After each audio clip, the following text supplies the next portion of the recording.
Praise the lord. మిత్రులారా, అందరికీ మన ప్రభువైన యేసుక్రీస్తు వారి నామంలో వందనాలు తెలియజేస్తున్నాను. దేవుని యొక్క మహా గొప్ప కృప, మహా గొప్ప కనికరం, మరొక నూతన దినాన్ని ఆయన మనకు అనుగ్రహించాడు. మన జీవితాలను సరిచేసుకోవడానికి, ఆయన స్వరాన్ని విని మన జీవితాలను, మన హృదయాలను బలపరుచుకోవడానికి దేవుడు మనకిచ్చినటువంటి గొప్ప తరుణమును బట్టి ఆయనకు వేలాది కృతజ్ఞతలు తెలియజేస్తున్నాను. మిత్రులారా, మరి మనం పేతురు గారు రాసినటువంటి మొదటి పత్రికను ధ్యానం చేస్తూ ఉన్నాము.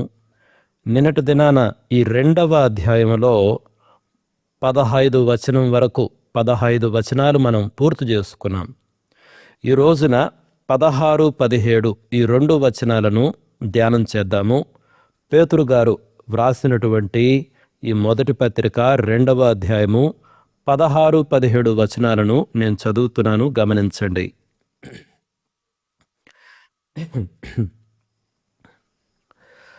స్వతంత్రులైయుండియు దుష్టత్వమును కప్పిపెట్టుటకు మీ స్వాతంత్ర్యమును వినియోగపరచక దేవునికి దాసులమని లోబడియుండుడి. అందరినీ సన్మానించుడి, సహోదరులను ప్రేమించుడి, దేవునికి భయపడుడి, రాజును సన్మానించుడి. చాలా శ్రేష్టమైనటువంటి సత్యాలు ఈ 16, 17 వచనాల్లో ఉన్నాయి. ఒకసారి మనము చారిత్రక నేపథ్యాన్ని మనము పరిశీలిద్దాం. ఆ మొదటి శతాబ్దంలో క్రైస్తవులు రోమా సామ్రాజ్యమంతటా చెదరిపోయి ఒక మైనారిటీ సమూహంగా జీవిస్తూ ఉన్నారు. ఆ కాలంలో ఈ మైనారిటీలుగా ఉన్నటువంటి ఈ క్రైస్తవుల మీద చాలా అపోహలుండేవి. ఏంటివి ఆ అపోహలంటే, వీళ్ళు క్రీస్తును మాత్రమే ప్రభువు అని పిలిచేవారు. ఆ విధంగా పిలవడం వల్ల రోమా చక్రవర్తికి వీళ్ళు వ్యతిరేకంగా తిరుగుబాటు చేస్తున్నారు అనేటువంటి ఒక నింద వారిపైన మోపబడిందనమాట. అయితే అంత మాత్రమే కాదు, కానీ కొంతమంది అజ్ఞానులు అనొచ్చు. వాళ్ళు ఏం బోధిస్తున్నారంటే అజ్ఞాన బోధకులు అనమాట.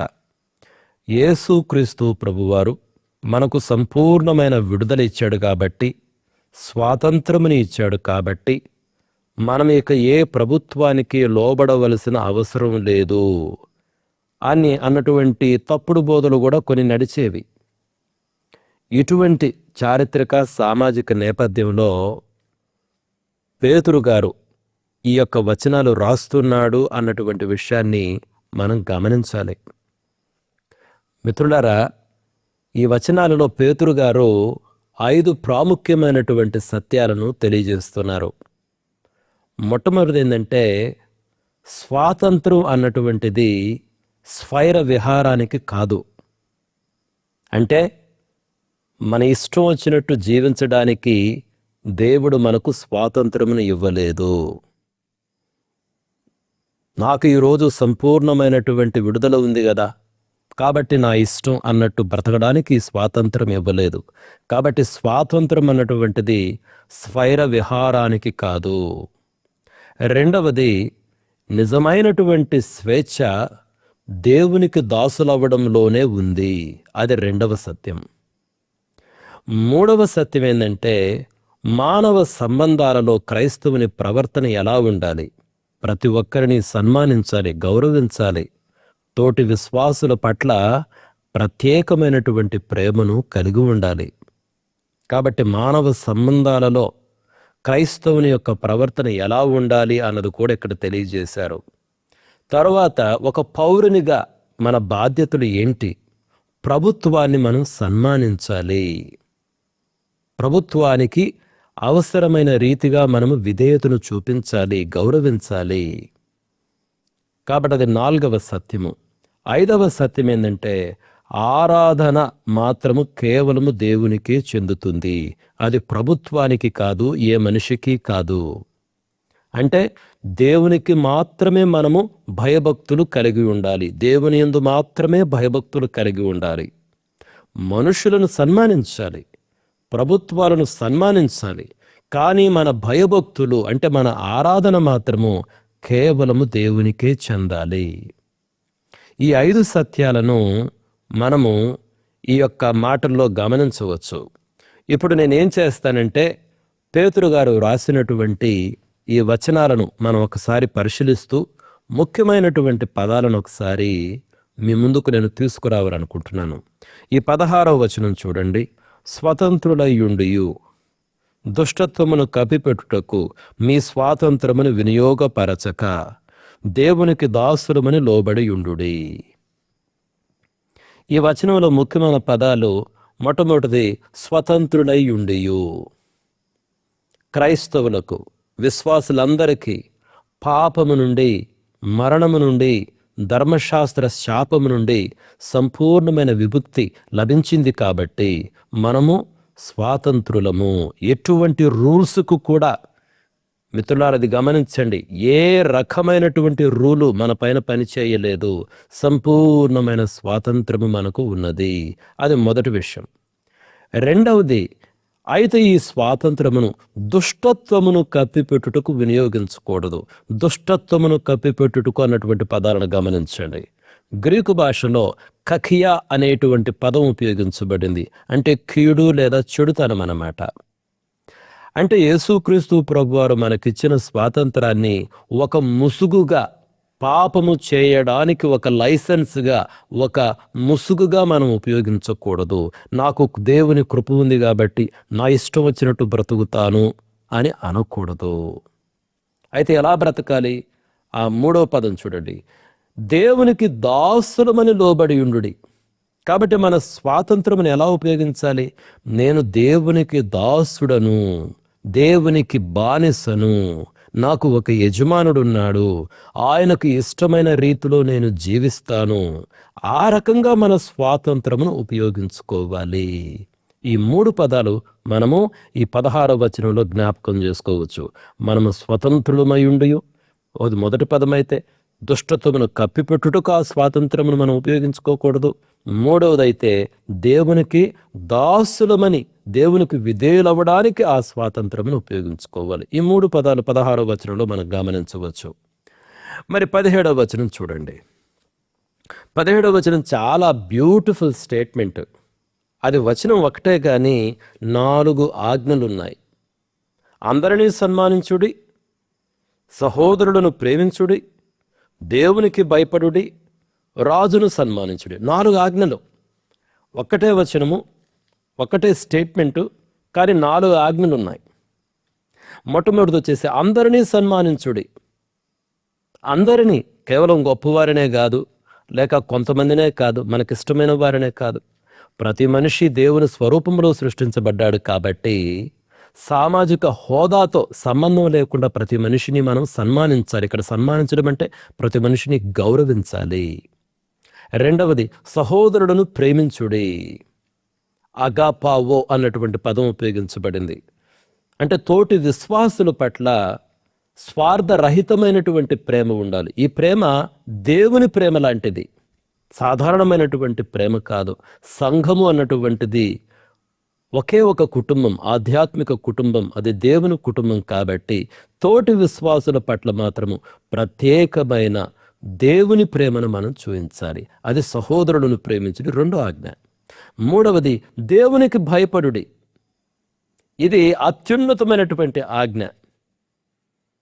ఫోబియోమాయ్ అనేటువంటి గ్రీకు పదం ఉపయోగించబడింది. ఫోబియోమాయ్, దేవునికి భయపడుడి. దేవుని యందు భయభక్తులు కలిగి ఉండాలి. భయభక్తులు అంటే ఏంటి? దేవునిని మాత్రమే ఆరాధించాలి. మన జీవితంలో ఉన్నతమైనటువంటి స్థానమును దేవునికే ఇవ్వాలి. ఉన్నతమైనటువంటి స్థానము లేకపోతే ఉన్నతమైనటువంటి విధేయత అనేది కేవలము దేవునికే చెందింది. కాబట్టి దేవునికి భయపడాలి. 4వది వచ్చేసి రాజును సన్మానించాలి. అంటే అధికారులను, ప్రభుత్వాలకు, మనం నిన్నటి దినానో మొన్నటి దినానో చూసాం, ప్రభుత్వాలకు మనం లోబడి ఉండాలి. కాబట్టి రాజును సన్మానించాలి, అంతేగాని రాజు ఎందుకు భయభక్తులు కలిగి ఉండకూడదు. భయభక్తులు అన్నటువంటిది ఆరాధనకు సంబంధించింది. రాజును గౌరవించాలి, ప్రభుత్వాన్ని గౌరవించాలి, అధికారులను గౌరవించాలి, అయితే వారిని ఆరాధించకూడదు. కాబట్టి 17వ వచనంలో ఒకటే వచనం, కానీ 4 రకాల ఆజ్ఞలున్నాయి. అందరినీ సన్మానించుడి, సహోదరులను ప్రేమించుడి, దేవునికి భయపడుడి, రాజును సన్మానించుడి. మిత్రులారా, ఇప్పుడు మనం ఏం చేద్దామంటే కొన్ని బిబ్లికల్ ఇలస్ట్రేషన్స్ను మనము పరిశీలన చేద్దాం. ఒకసారి దానియేలు గ్రంథానికి రండి. దానియేలు గ్రంథంలో 6వ అధ్యాయము. ఇక్కడ ఏం జరిగిందో మనకు తెలుసు. వీళ్ళు దానియేలు పైన కుట్రపూరితమైనటువంటి స్వభావాన్ని కలిగి ఉండి దానియేలునకు వ్యతిరేకంగా ఒక శాసనాన్ని పుట్టించారు. ఏంటి ఆ శాసనము? మనం 7వ వచనంలో నేను ఆఖరి భాగం చదువుతున్నా. ఎట్లనగా 30 దినముల వరకు నీ యొద్ద తప్ప మరి ఏ దేవుని యొద్దనైనను మానవుని యొద్దనైనను ఎవడును ఏ మనవియు చేయకూడదు. ఎవడైనను చేసిన ఎడల వాడు సింహముల గుహలో పడద్రోయబడును. రాజా ఈ ప్రకారముగా రాజు శాసనము ఒకటి పుట్టించి మాదేయుల యొక్కయు పారసికుల యొక్కయు పద్ధతిని అనుసరించి స్థిరమగు శాసనముగా ఉండనట్లు దాని మీద సంతకము చేయమని మనవి చేసిరి. ఒక శాసనాన్ని పుట్టించారు. అయితే శాసనం పుట్టించినా గాని 10వ వచనం చూడండి. ఇటు శాసనము సంతకము చేయబడనని దానియేలు తెలుసుకునను అతడు తన ఇంటికి వెళ్ళి యథాప్రకారముగా అనుదినము 3 మోకాళ్ళుని తన ఇంటి పైగది కిటికీలు యెరూషలేము తట్టునకు తిరుగుబడి ఉండగా తన దేవునికి ప్రార్థన చేయుచు ఆయనను స్తుతించుచూ వచ్చెను. ఇక్కడ రాజు ఆజ్ఞ వచ్చింది. ఏంటి ఆ ఆజ్ఞ? ఇక ఏ దేవుణ్ణి, మీ దేవుణ్ణి ఆరాధించకూడదు. ఇక ఏ దేవుణ్ణి ఆరాధించకూడదు, కేవలం రాజును మాత్రమే ఆరాధించాలంట, రాజుకు మాత్రమే మొక్కాలంట, రాజును మాత్రమే పూజించాలంట. కానీ దానియేలైతే అటువంటి శాసనము వచ్చినా దేవుని స్తుతించడానికి, ఆరాధించడానికి, ప్రార్థించడానికి ఎంత మాత్రము కూడా వెనుకాడలేదు. అదే మనం ఇందాక గమనించింది. మనము రాజులను సన్మానించాలే కానీ ఆరాధించకూడదు. ప్రభుత్వాలకు విధేయత చూపించాలే కానీ ఆరాధించకూడదు. దేవునికి భయపడుడి అని పేతురు గారు స్పష్టంగా చెప్పాడు. బైబిల్ అంతా చెప్పేది అదే. కేవలం దేవునికి మాత్రమే మనం భయపడి ఉండాలి. ఇదే అధ్యాయంలో మీరు గమనించండి. మీరు కొంత కిందకు వస్తే ఇక దానియేలుకు శిక్ష విధించారు, సింహాల బోనులో వేశారు. అయితే ఆ తరువాత ఏం జరిగిందో చూడండి. 20వ వచనం. అతడు గుహ దగ్గరకు రాగానే, అతడంటే ఈ దర్యావేషు మహారాజు అనమాట. అతడు గుహ దగ్గరకు రాగానే దుఃఖ స్వరముతో దానియేలును పిలిచి, జీవము గల దేవుని సేవకుడువైన దానియేలు, నిత్యము నీవు సేవించుచున్న నీ దేవుడు నిన్ను రక్షింపగలిగనా అని అతనిని అడిగాను. అందుకు దానియేలు, రాజు చిరకాలము జీవించునుగాక. దానియేలు ఎట్లా మాట్లాడాడు? సింహముల గుహలో ఉండి తనను సింహముల గుహలో వేయించుటకు కారణమైన శాసనములు చేసినటువంటి దర్యావేషు మహారాజుతో దానియేలు ఎలా మాట్లాడాడు? రాజు చిరకాలము జీవించునుగాక. నాకు మరణదండన విధించిన రాజు, అన్యాయముగా మరణదండన విధించిన రాజు, సింహముల గుహలో వేయించిన రాజు, అటువంటి శాసనమును పుట్టించిన రాజు. కోర్స్ వెనక ఎవరైనా ఉండొచ్చు. అల్టిమేట్గా ఆ శాసనాన్ని పుట్టించి, ఆ శాసనం ఎలా వచ్చింది? ఆ శాసనము అసలు ఎఫెక్టివ్నెస్గా ఎలా వచ్చిందంటే రాజు సంతకం చేశాడు. ఆయనకు తెలీదా? తెలుసు. అయినప్పటికీ కోర్స్ రాజుగారికి దానియేలు అంటే ఇష్టమే. అందుకని దుఃఖస్వరంతో వచ్చాడు దానియేలు కొరకు. ఇవన్నీ సత్యాలే. అయినప్పటికీ దానియేలును మాత్రము సింహముల గుహలో వేశారు. అది మరణకరమైనటువంటి శిక్ష. అటువంటి మరణములో ఉన్నటువంటి దానియేలు రాజుగారితో ఏమని మాట్లాడుతున్నాడు? రాజు చిరకాలము జీవించునుగాక. రాజును దూషించలేదు. అదే పేతురు గారు అంటున్నారు, రాజును సన్మానించుడి. నిజమే, ఈ రోమా ప్రభుత్వంలో క్రైస్తవులు మైనారిటీలే, మిమ్మల్ని హింసిస్తున్నారు, మీ పైన నిందలు మోపుతున్నారు, అయినప్పటికీ రాజును మాత్రం సన్మానించుడి, దేవునికి మాత్రమే భయపడుడి. ఇక్కడ గమనించారా? దానియేలు దేవునికి మాత్రమే భయపడ్డాడు, దేవునికి మాత్రమే ఆయన స్తుతి చెల్లిస్తున్నాడు, ఆరాధిస్తున్నాడు నిజ దేవునిని. కానీ రాజును మాత్రం సన్మానిస్తున్నాడు. మనం కూడా ఈ మాదిరిని కలిగి ఉండాలి మిత్రులారా. ఆ తర్వాత చూడండి, మీరు అపోస్తుల కార్యగ్రంథానికి రండి. అపోస్తుల కార్యగ్రంథంలో 3వ అధ్యాయంలో శృంగారమను ఈ దేవాలయము దగ్గర పేతురు యోహానులు ఒక కుంటివారిని స్వస్థపరిచారు. దాన్ని బట్టి పేతురు యోహానును బంధించడం జరిగింది. వారికి ఒక వార్నింగ్ ఇచ్చారనమాట, మీరు ఈ నామమును ప్రకటించకూడదు అని. మీరు 4వ అధ్యాయం చూడండి, అప్పుడు వాళ్ళ ప్రతిస్పందన ఎలా ఉందో చూడండి. 18వ వచనం, అప్పుడు వారిని పిలిపించి, మీరు యేసు నామమును బట్టి ఎంత మాత్రమును మాటలాడకూడదు, బోధింపును కూడదని వారికి ఆజ్ఞాపించారు. చాలా స్పష్టంగా చెప్పారు, అసలు యేసు నామమును బట్టి మీరు మాట్లాడకూడదు, బోధించకూడదు. అయితే 19వ వచనం చూడండి, అందుకు పేతురును యోహానును వారిని చూచి, దేవుని మాట వినుట కంటే మీ మాట వినుట దేవుని దృష్టికి న్యాయమా? మీరే చెప్పుడి. అంటే వాళ్ళు ఏం చెప్తున్నారు? యేసుని మీరు ఆరాధించకూడదు. ఆ దర్యావేషు మహారాజు ఏ రకంగా ఒక ఆజ్ఞను సృష్టించారో, నిజదేవుని 30 రోజుల పాటు ఎవరు ఆరాధించకూడదు, ఆయన్నే ఆరాధించాలని ఆ రకంగా ఆయన ఒక శాసనం ఇస్తే, ఇక్కడ చూడండి, వీళ్ళు యేసు నామమును బట్టి మీరు బోధించకూడదు, మీరు ప్రకటించకూడదు, మాట్లాడకూడదంట. చూడండి, అంటే యేసును ఆరాధించకూడదు. అప్పుడు వీళ్ళు ఏమన్నారంటే, దేవుని మాట వినుడు కంటే మీ మాట వినుట దేవుని దృష్టికి న్యాయమా? మిత్రులారా, ప్రభుత్వాలు అనేక చట్టాలు ఇవ్వచ్చు. అయితే మనం ఒకటి ఆలోచించాలి, ప్రభుత్వం చట్టం ఇచ్చింది కదా అని చెప్పేసి గుడ్డిగా మనం విధేయత చూపించడం సరైన విధానం కాదు. దేవుని మాట వినాలన్నా, మనుషుల మాట వినాలన్నా ఆలోచన చేసుకోవాలి. దేవునికి ఏది అనుకూలమో అదే చేయాలి. అందుకని మీరు 5వ అధ్యాయానికి రండి. ఇదే దాంట్లో 5వ అధ్యాయంలో 29వ వచనం చూడండి. అందుకు పేతురును అపోస్తలులను, మనుష్యులకు కాదు దేవునికే మేము లోబడవలెను గదా. మరలా పిలిపిస్తారు పేతురు యోహాను మిగిలిన వాళ్ళని. అప్పుడు చెప్తారు, మనుష్యులకు కాదు, మేం భయపడాల్సింది, లోబడవలసింది దేవునికే కదా. ప్రభుత్వాలను గౌరవించాలి, అధికారులను గౌరవించాలి, కానీ దేవునికి మాత్రమే లోబడాలి, దేవుని మాత్రమే ఆరాధించాలి మిత్రులారా. కాబట్టి సన్మానించుడి, రాజును సన్మానించుడి. ఇదే విషయాన్ని మనం సామెతల గ్రంథంలో చాలా చక్కగా చెప్పడం జరిగింది. సామెతల గ్రంథానికి రండి, 24వ అధ్యాయము. సామెతల గ్రంథం 24వ అధ్యాయంలో 21వ వచనం చూడండి. నా కుమారుడా, యెహోవాను ఘనపరచుము, రాజును ఘనపరచుము, అలాగు చేయని వారి జోలికి పోకుము.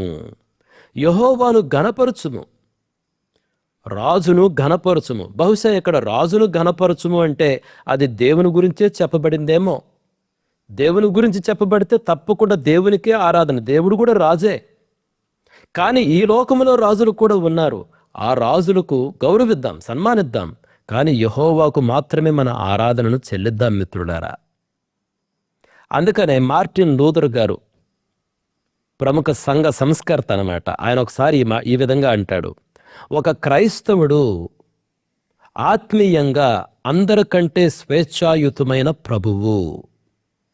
ఒక క్రైస్తవుడు ఆత్మీయంగా, ఆధ్యాత్మికంగా అందరికంటే స్వేచ్ఛాయుతమైన ప్రభువు అంటే అర్థం ఏంటంటే సంపూర్ణమైన స్వాతంత్రం కలిగిన వాడు.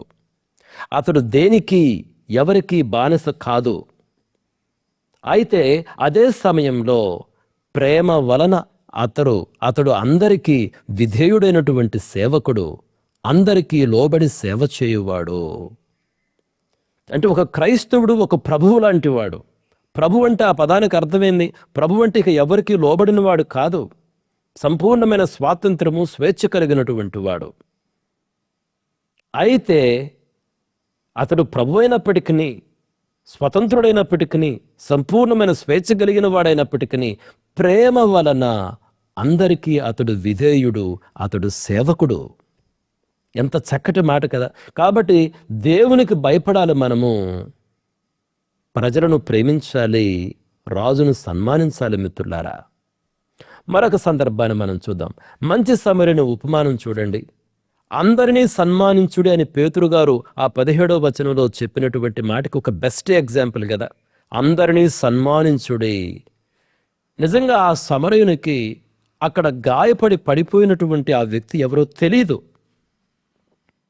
అందుకని యేసుక్రీస్తు ప్రభువారు చెప్పారు, ఎవరు నిజమైనటువంటి పొరుగువాడు? ఆ యాజకుడా, ఆ లేవీయుడా, ఈ సమరయుడా?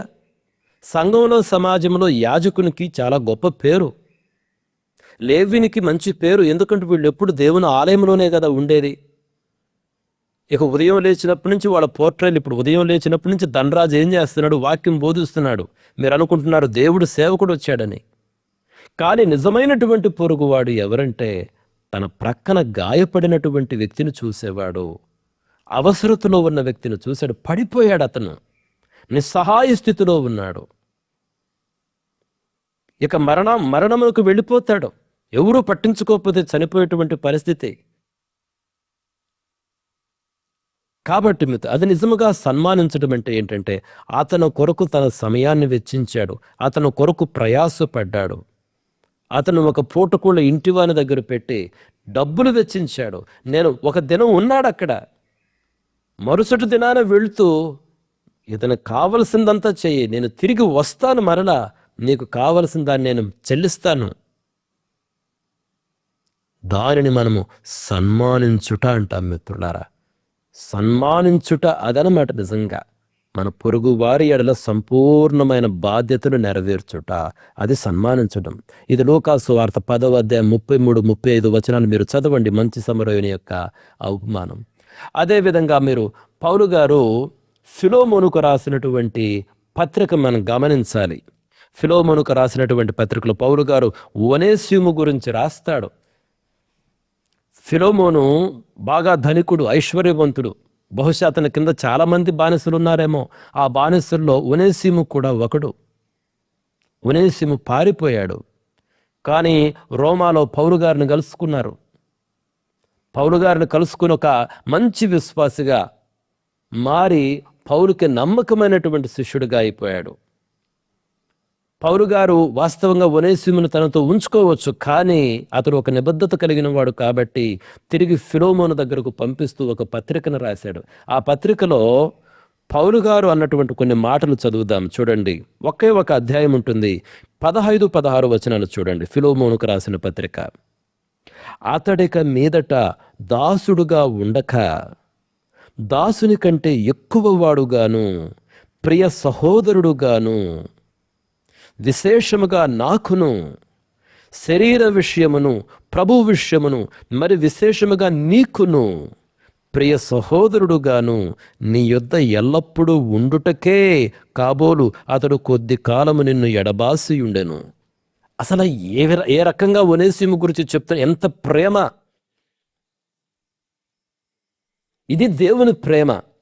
ఏమని చెప్తాను, ఒక నిజమే నీకు నష్టం కలిగించుంటాడు అతను పారిపోయాడు, అతను చేసిన తప్పే. కానీ ప్రస్తుతమైతే అతడిక మీద దాసుడుగా ఉండక దాసుని కంటే ఎక్కువ వాడు ప్రియ సహోదరుడుగా ఉంటాడు.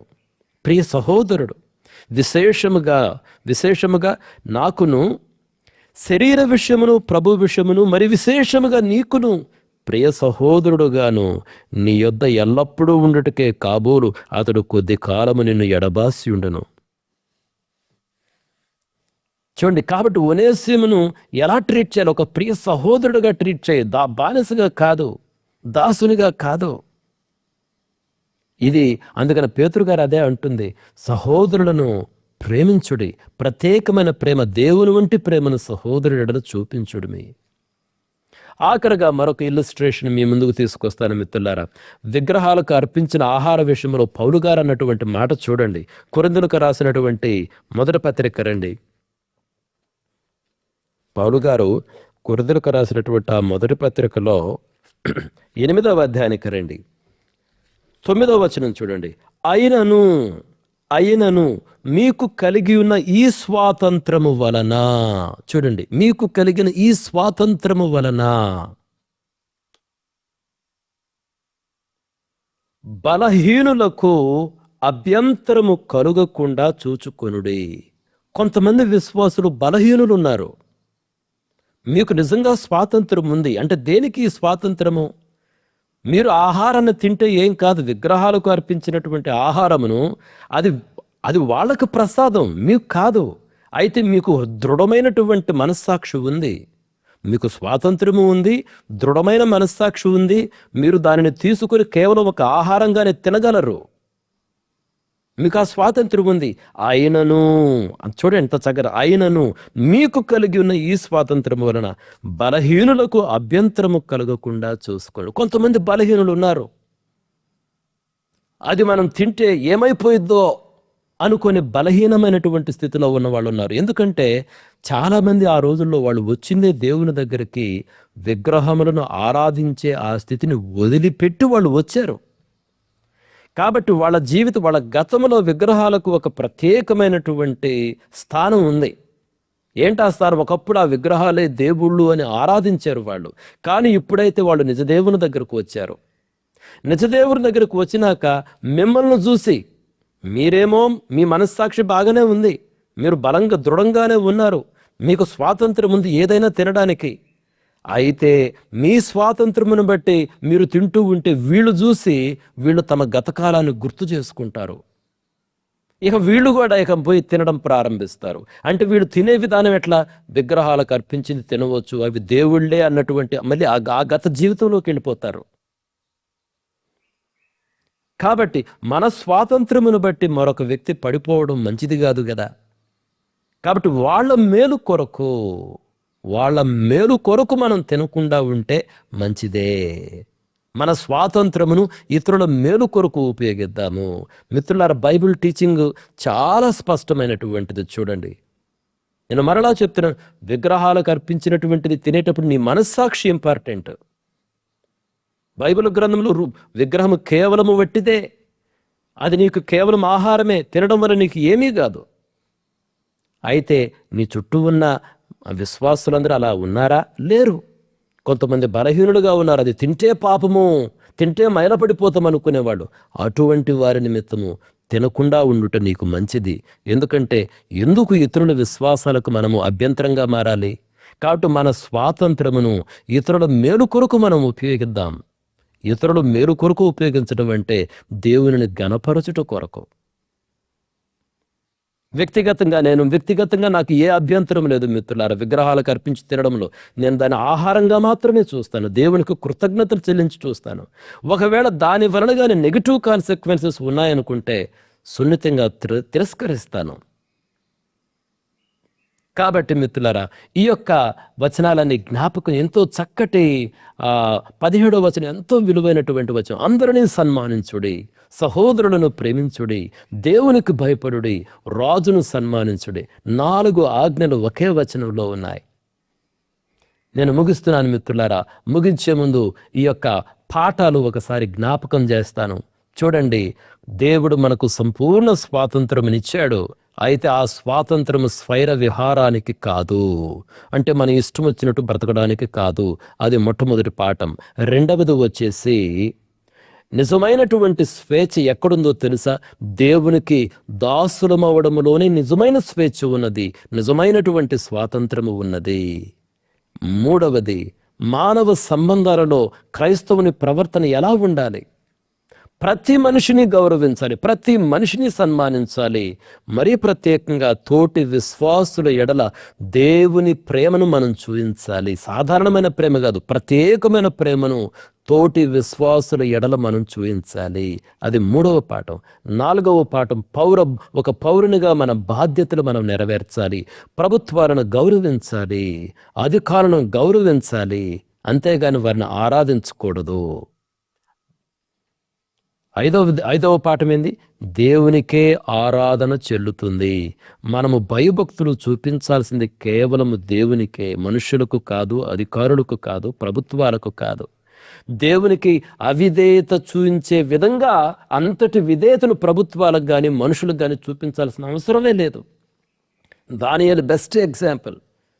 నిజంగా దేవుణ్ణి ఆరాధించడం ఆ రాజుకు అవిధేయుడే. అయితే ఆ రాజుకి విధేయత చూపించాలని చెప్పి 30 రోజుల పాటు నేను దేవునికి ప్రార్థన చేయను, దేవుని పక్కన పెడతాను అనుకోలేదు దావీదు. అంటే దేవునికి అవిధేయత చూపించేంతగా అంత విధేయత నువ్వు ఎవరికి చూపించాల్సిన అవసరం లేదు. అదే కదా పేతురు గారు యోహానుడు అంటుంది, మేము దేవునికి లోబడాలా మనుషులకు లోబడాలా మీరే చెప్పండి. కాబట్టి మన ఆరాధన కేవలము నిజ దేవునికే చెందుతుంది. అయితే ఈ మనుషులందరినీ ప్రేమిస్తాము, సన్మానిస్తాము, ప్రభుత్వాలను అధికారులను ప్రేమిస్తాము, సన్మానిస్తాము, లోబడవలసిన ప్రతిదానికి లోబడతామే. కానీ అది అవిధేయతకు దారి తీసేంతగా ఉంటే మాత్రం లోబడము, దేవునికే లోబడతాము. ఈ విషయాలను గ్రహించడానికి సంపూర్ణమైనటువంటి కృపను దేవుడు మనలో ప్రతి ఒక్కరికి అనుగ్రహించాలని కోరుకుంటూ ముగిస్తున్నాను. May God bless each one of you. Thank you.